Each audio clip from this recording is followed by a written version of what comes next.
Good evening and welcome to Sctv, Simpson College's first student-run newscast. As always, I'm Jake Brend. And I'm Liv Allen. Thank you all for tuning in. Monday was Valentine's Day and it was celebrated with flowers, chocolates, and romance. But if there's anything we've learned, everybody celebrates Valentine's Day differently. Sctv's Caleb Geer has the story about how couples and singles celebrated the holiday. Love is in the air here at Simpson College campus for the week of Valentine's Day. Now the holiday, as well as the associated emotion of love, can lead to some very different opinions. So I decided to go talk to both students as well as faculty from different types of relationship styles and forms to see what they thought. I do have a couple friends with benefits, I'm searching around. I'm exploring my options. We met at the church. The church thing? The chapel. Yeah, the Smith, chapel. Smith Chapel. Smith Chapel. Second day of campus. Yeah. I am currently single. Single Pringle, as I like to say. I have been married to Diana since 2014. We just got engaged in November. Almost 6.5 years. We actually met and started dating in high school. We're from the same hometown.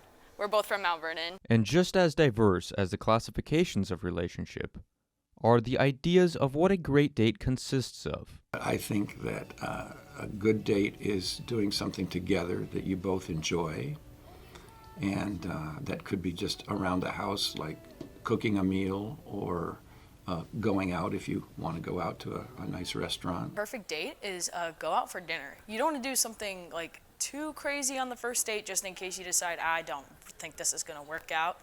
I like to get to know people before going on the first date so we have something to talk about beforehand.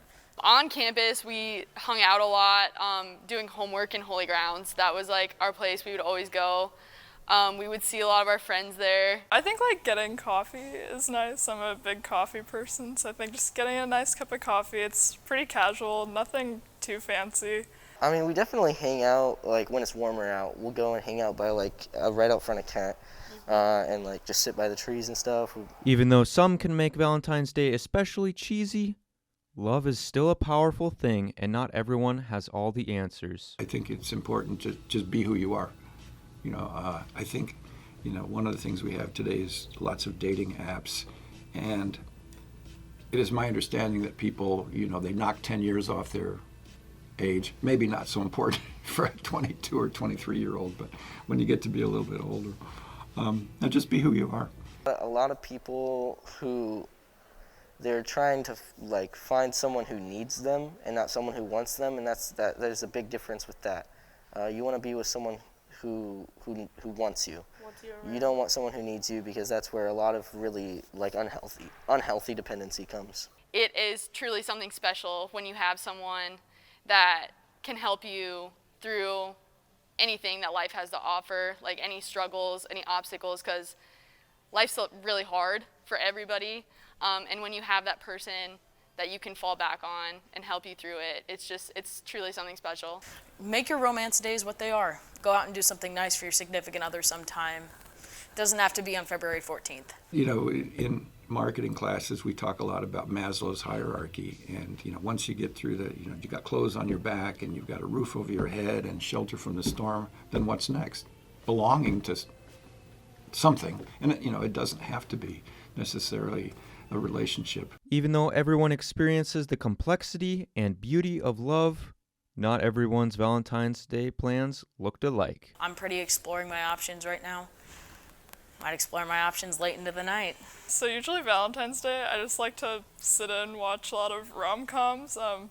Really big fan of the older rom-coms, like When Harry Met Sally, You've Got Mail, Pride and Prejudice, the 2005 version, that's probably the best one. So just a lot of movies. I have already given my wife a Valentine's card with 2 tickets to Hamilton on June 3rd.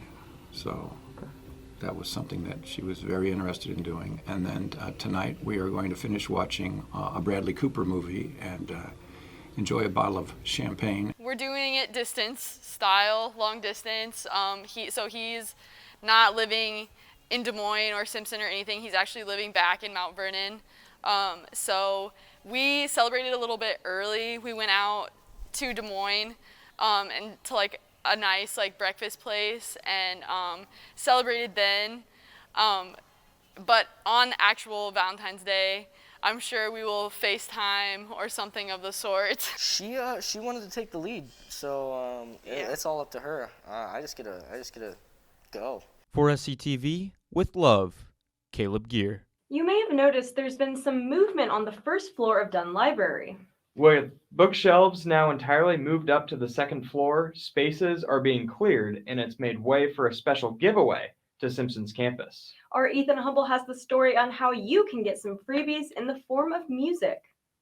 There's a giveaway happening on campus, but maybe not in the form you'd expect.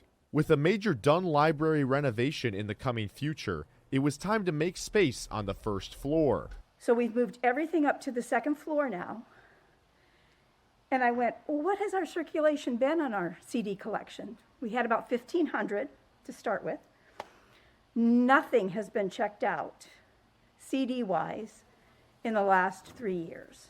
I love CDs, I love music, so I thought, let's just have a giveaway. And it appears campus is taking notice in a big way. They've said students have gone out with large stacks of them. We've had faculty and staff do the same thing. We've had people come back multiple times, and we've even had people express interest in the units that are holding the CDs because they have many, many, many CDs at their own homes. The collection dates back to a number of different genres through the years. When I came decades ago, there were already CDs in the building. We bought a lot of world music, jazz music,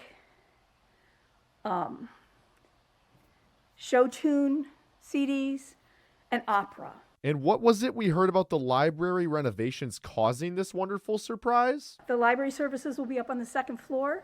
Teacher education, Center for Academic Resources, and Student Support Services are to be on the first floor. We don't have finalized drawings yet, so things may shift and change. But yes, it will be a major remodel. From Dunn Library, for SCTV, Ethan Humble. Title IX is a federal law that was passed in 1972, banning any discrimination based on sex. SCTV's Morgan Flynn has more on how Title IX positively impacts the student body. This year marks 50 years since Title IX was first passed. This law created equal opportunities in all areas of education, including athletics. I talked to a few people on campus to see how Title IX has impacted them in their athletic experiences. When I think of Title IX, I think of a sense of barriers being broken and doors being opened for females in athletics. And for my team and I think it creates equal opportunities for us, both on and off the field. And for me, I really get a sense of empowerment and belonging in the world of athletics. Especially when you look at larger sports like football. Women's soccer is a sport that we can use on the women's side of athletics to balance those type scholarships, those type of opportunities out. As a player out of high school, I felt that Title IX was limiting to me. When I look at the Division I athletic programs in the state of Iowa, there's 4 women's soccer programs and there's just 1 in men's soccer. So the top 20 or so women's soccer players in the state every year are Division I athletes with scholarships.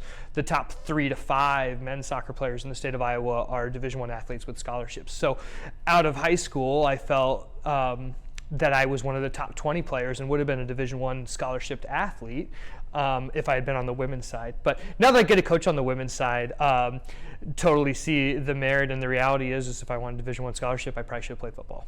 Before Title IX, 1 in 27 girls played a sport. Today, that number is 1 for every 2.5. I think Title IX is a really awesome opportunity. I know there's like a lot of women who came before me who didn't get to play sports, and when I think about that, like it breaks my heart because I think the sports I've gotten to play are so amazing, and I wish that I could go back and give them that opportunity. But I think what they did for the rest of generations of women to come is truly amazing, and it's impacted my life so much. And it seems like such a obvious and silly thing that we had to have a law put in, but that's how it was. I mean, for girls nowadays, it's nice that we're to the point where maybe they didn't know Title IX even had to exist in order for them to have these opportunities.